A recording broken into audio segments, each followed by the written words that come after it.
Chapter 1090. Luffy calls the five elders and introduces himself while simultaneously confirming that he and his crew are allies of Dr.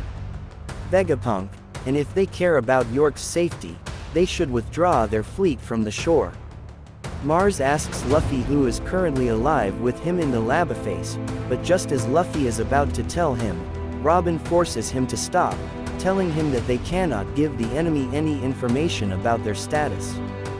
Luffy apologizes and asks if they will back down, but Usopp tells him to quit dreaming. Saturn says that they need to protect three things: York, Punk Records, and the power plant needed to produce the Mother Flame. Everything else is expendable. Doberman reminds Saturn that several of their Ciphar Pole agents are still on the island, but Saturn explains that he is considering the worst-case scenario and that they need to prioritize the safety of the most important things to them. He does add, however, that Doberman should consider humans no different from insects. If their numbers shrink, they will replenish over time. Ultimately, Doberman accepts Saturn's wishes. Back in the Labophase, York tells everyone that if they hurt her now that she has made a deal with the world government, Egghead will be completely destroyed just like O'Hara. Her words, however, earns her a smack on the head by Nami, who Zoro tries to calm down. Chopper asks Robin if her injuries have recovered and she confirms. While that is going on, Kaku is seen resting from his own injuries, Luffy and Bonnie are eating, and Usopp is trying to get in contact with the underground basement. Lucci notes that both Shaka and Pythagoras have been destroyed while Lilith, Edison, and Atlas are heavily injured. Kaku asks him what he is doing and Lucci simply says he's talking to himself. Usopp succeeds in getting the communications operating, and he asks the now free Ciphar Pole agents if they are alright. It turns out they provided the agents with food, which most of them were deeply grateful for. They ask to be freed but Usopp says they cannot do that, to which they ask to be moved away from the Seraphim instead. It turns out that the four Seraphim have been contained in bubbles made from the same material as the bubble shields used by the Pacifista Mark III, as they have the same properties as sea stone. Snake tells the agents that neither of them were ordered to kill them, so they do not need to be scared of them, much to their relief. Frankie then thanks Snake for freeing him, Lilith, and Usopp, while Drive. Vegapunk wonders why she did so since he never programmed her to act like that. It is revealed that Luffy crossed paths with Snake and mistook her for Hancock, after which he asked her to free his friends, which she did because somehow, she inherited the real Hancock's love for Luffy, which Dr. Vegapunk makes a note of. Luffy thanks Snake once again, which she misinterprets as a confession of love, much like how the real Hancock would while Atlas tells Drive Vegapunk that she still cannot open the Frontier Dome, which means they are still trapped.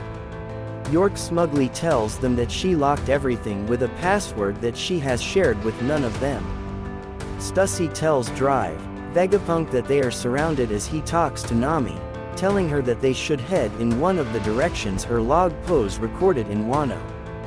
Nami notices that one of the needles is pointing northeast of Egghead, and Dr. Vegapunk says that that leads to Elbaf, much to the joy of Luffy and Usopp.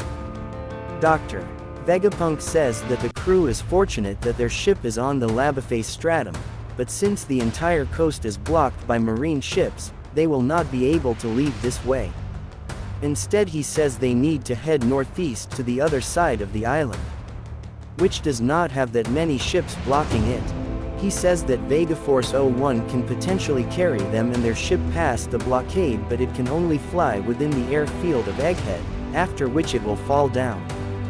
Thankfully, Frankie tells him that they can use the Thousand Sunny's coup de burst ability to carry them the rest of the way, which intrigues Drive Vegapunk. Atlas admits the plan is sound but reminds them that the Frontier Dome will not let them leave, York once again saying they will never get the password out of her. Unfortunately for her, Vegapunk, Atlas, and Edison get to work trying to crack the code.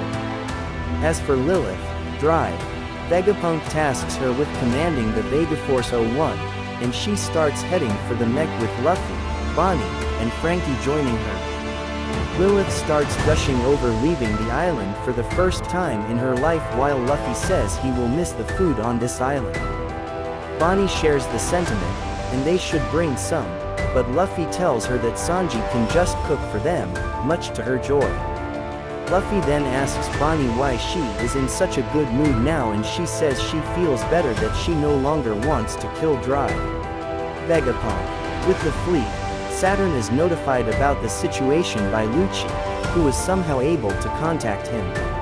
Saturn asks Kizaru if he can just slip by the Frontier Dome with his powers, but Kizaru tells him that Sentomaru is guarding it. Saturn tells him to ignore him, but Kizaru says that would go against his own ideals. He adds that if they begin their assault, Sentomaru will likely order the Sea Beast weapons and Pacifista to attack. Saturn asks about the power plant, and Kizaru admits that Lucci was able to relay that information to them. With that, the ships get into battle formation, with the Rokushiki users being put on standby as the assault will begin soon, and the bombardment unit being told to aim for the Sea Beast weapons instead of the Pacifista. Luffy's group reaches the Thousand Sunny and Vegaforce 01 just as Kizaru uses Yata no Kagami to reach the island. Sentomaru intercepts him as Luffy senses Kizaru's strength and says that someone strong is coming. We hope you enjoyed Toon TV's videos. Don't forget to subscribe to Toon TV for more entertaining content.